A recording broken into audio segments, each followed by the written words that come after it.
Turma, estudo de caso é uma coisa bem legal de se fazer no estudo do direito. É uma forma, um método, né, de ensino e aprendizagem bem interessante. Mas claro que não se pode fazer só estudo de caso, né? Geralmente as pessoas falam que Harvard inventou esse método lá nos Estados Unidos, mas na realidade lá também há um equilíbrio entre o uso de diversas metodologias, porque não é só estudo de caso, né?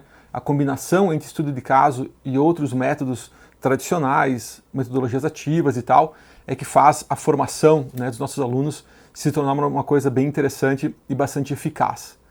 Mas o estudo de caso, ele remete à Grécia Antiga. Se a gente for pensar a maiêutica de Sócrates, né, representada ali na República de Platão, aquela forma de você criar um diálogo a partir de problemas do mundo prático, a partir de problemas concretos e a partir desse problema real começar a fazer reflexões filosóficas, né? Então, na verdade, o estudo de caso não é uma invenção de Harvard, né? Ela já está presente lá na Grécia Antiga, aquele método socrático, né, de fazer perguntas, questionamentos, suscitar respostas baseadas em problemas concretos para aí sim, né, fazer reflexões filosóficas, tá? E no direito é muito legal, pessoal, porque, repara, o ensino tradicional no direito, ele parte de uma explicação dos conceitos jurídicos para depois aplicar na realidade.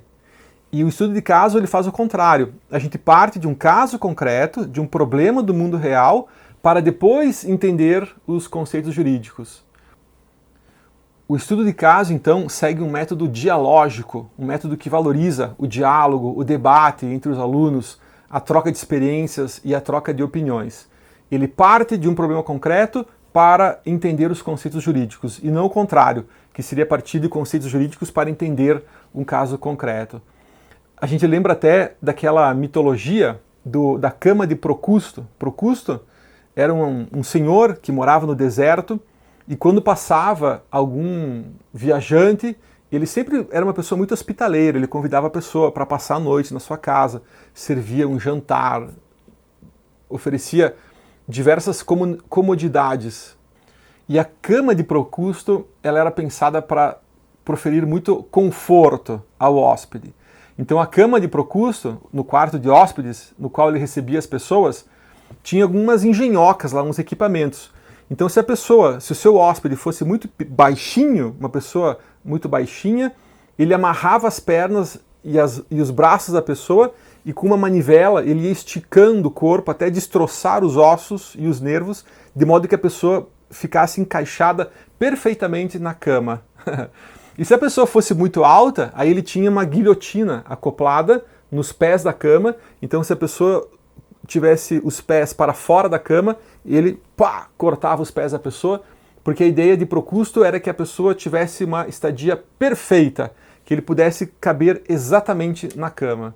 Se a gente for pensar, essa analogia que a gente faz com esse episódio, né, mitológico de Procusto, ele ilustra muito bem esse ensino tradicional no direito, um ensino que busca entender a perfeição do fenômeno jurídico para depois ver se ele se encaixa ou não com a realidade. Então, muitas vezes, a realidade da sociedade, dos problemas concretos da nossa vida, eles acabam sofrendo a mesma coisa que os hóspedes de Procusto. O direito ou corta essa complexidade que ele não dá conta porque ele é muito grande, tá? Ou então ele estica, né? Ele dramatiza, ele cria algo muito grande de uma situação que poderia ser muito pequena. Então, o método do estudo de caso ele é bem interessante para manter esse equilíbrio na formação dos alunos e partindo então de problemas e experiências prévias dos alunos concretos, né? A gente tem a oportunidade então de a partir dessa abordagem começar a entender o significado dos conceitos jurídicos, por que as normas são pensadas daquela forma e não de outra, né? Quais são as motivações históricas que levaram o legislador a escrever determinadas palavras nos textos legais e não outras? Qual é o significado histórico da norma jurídica e por que aquela norma é importante para resolver esses problemas do mundo prático, tá? Então, o estudo de caso é uma coisa realmente muito interessante, tá? Esse enfoque da realidade, né, para enquadrar o direito e não exatamente esse enfoque do direito para enquadrar a realidade, tá? Então essa dinâmica ela é bem interessante.